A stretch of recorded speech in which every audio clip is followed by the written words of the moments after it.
Hey Noobers, it's time for a phase 1 recap. This week was the fourth week of my training plan,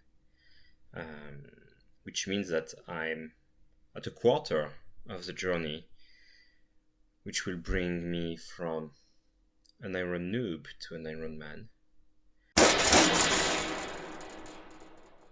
I had to deal with multiple things that actually changed my training plan. The weather has been horrible. Schedule. My son is in a swim team. The swim team changed times January 1st. So it shifted everything. If we just look at the total time each week, we have some consistency. So we started at a pretty high level. At least for me, a bit more than 10 hours, which was something I hadn't done in months.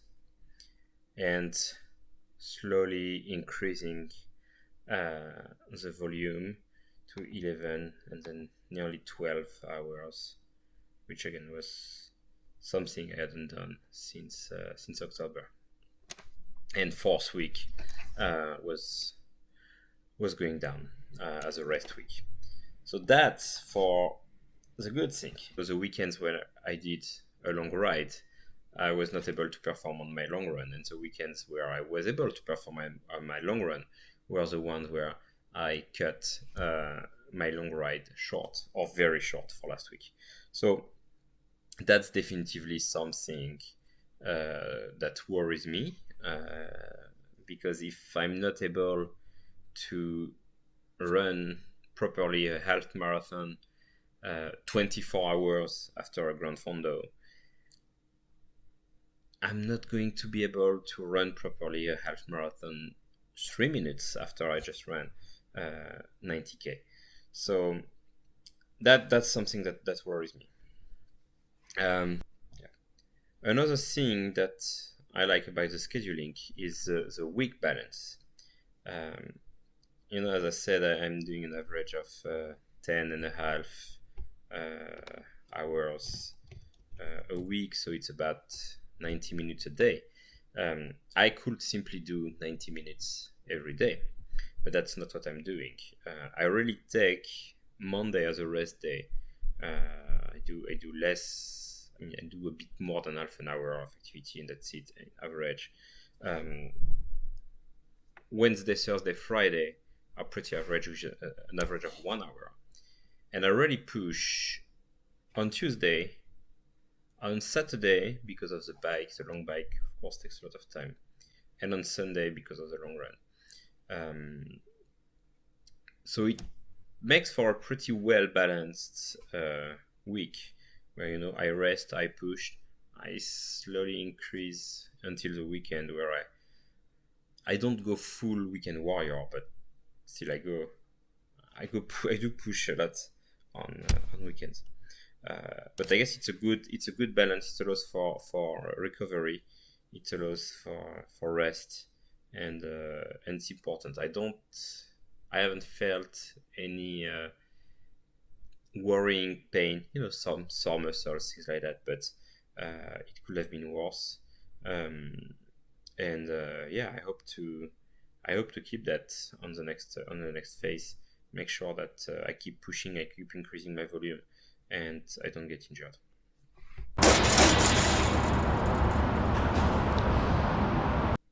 The swim, again, there are good and bad points.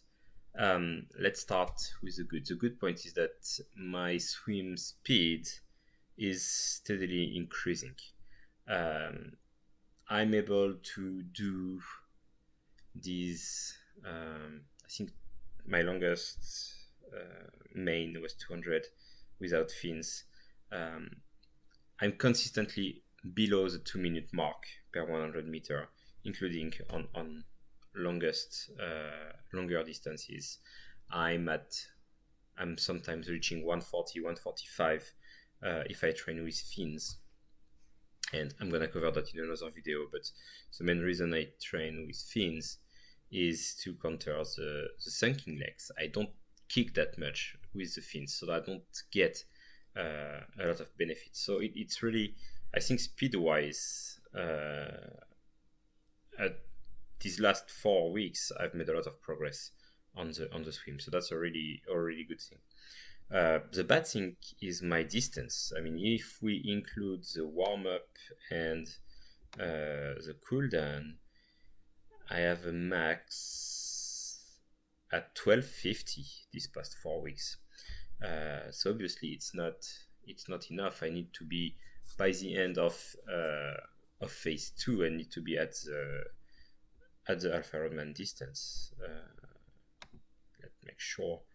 I need to make sure that this is the case. And yeah, I definitively plan to swim 2 kilometers by the end of phase 2. I'm getting used to the new bike. I don't see a lot of time difference between my old bike and my new bike yet, but that's because of 2 reasons. First is on the old bike, I've tuned it so much. I have a perfect fit on that, the handlebars and so on, that I'm in the best aero position. And on the new one, I still need to do that. I only went a few times out with that TT bike, so I still need to adapt some parts and get maybe 1 kilometer per hour here, 1 kilometer per hour there, and make a big difference. The other reason is the distances. I usually take my aluminum road bike for short 25 to 30k trips, while I take my TT bike on 100 kilometers trips. So of course I don't pace it the same way, I don't try the same effort, the same strength and so on. Overall, I think I'm still progressing. I don't necessarily see it on the average on the trip, because there has been a lot of wind as well, slowing me down a lot one way or the way back. But I'm doing PRs on segments regularly, and that was one thing I mentioned earlier, why I train using this segment PR, because that shows me that somehow I'm still making progress, even though I would love to make more.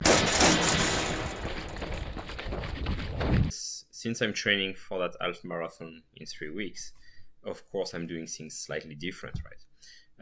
I'm pushing more. I've done more tempo these last few weeks, or even before I started this journey. So I've gained a lot in speed. I beat my PR on the 10K and on the half, without necessarily pushing a lot. I pushed a bit on the 10K, but on the half I didn't, and I actually maintained a pretty steady pace throughout the run yesterday. So I'm really satisfied with the run. What usually happens, because we are in Houston, it's so hot, so humid, is that I make a lot of progress through the winter, and then I just try to keep that new level through the summer. So I hope I'll be able to keep that progress, that pace, and maybe improve it a bit through spring, in order to arrive at Galveston with the best pace ever.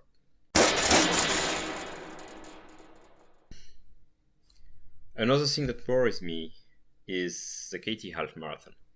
So that's something I've trained for, but we are slightly less. I mean, we're about 2.5 weeks from that event, and it's still unclear if we're going to run it or not. So as I was ready to post this video, I actually contacted the organizers of the Katy Half Marathon, who confirmed to me that yes, there will be no live race this year. So at this point, I had basically three options. First one would be to just run it virtual. It's not ideal. I don't like to run virtual races. It forces me to find a place to do a few loops and organize, water stations, and it's not ideal. Plus, that race was at the end of week 3 of phase 2, so it was supposed to be a week of push, and I would have to concentrate all my efforts on the first few days of the week in order to be able to arrive rested at that race. So it was not ideal. Option 2 was to just ignore the fact that I was registered to a race, reorganize my schedule as if nothing was supposed to happen. Which means that, except for that 10K race that I have scheduled in March, it would have been 14 months between my last race and Alpha Ironman Texas in Galveston, which is way too much in terms of mental preparation and being in the right mindset. So third option was actually to find another race, and there's a race that I did last year just before everything shut down, which was the Surfside Half Marathon. It's a beach race, so a very nice environment to race on. It's compacted sand because you just run on the low tide, so you don't have that feeling of having to find balance at every single step. You run properly, and it's 1 week later, which means that it will be the weekend of my rest week, which means that I can have a real rest week, temper down for that event, push a bit on the Saturday, and rest on Sunday. So it will align properly with the rest of my training, and so that's the option that I've picked, and I'm gonna register to Surfside.